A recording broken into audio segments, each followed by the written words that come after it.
Now let's talk about different mechanics of object-oriented programming. So the first one is inheriting, means that you can use the code multiple times.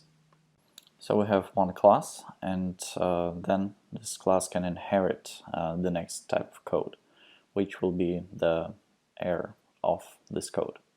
Then we have encapsulation. The encapsulation is, as I said earlier, when we close the realization. So number 3 is abstraction, and number 4 is polymorphism. So abstraction is when we focus on the main features of our program. So we don't think about any secondary moments. And polymorphism is when we say the names of the objects, but we don't define them in the code.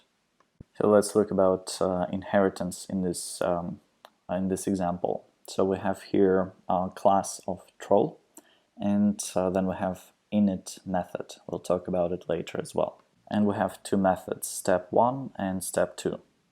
And so yeah, we apply the function called super, and it means that init method will inherit from the first object.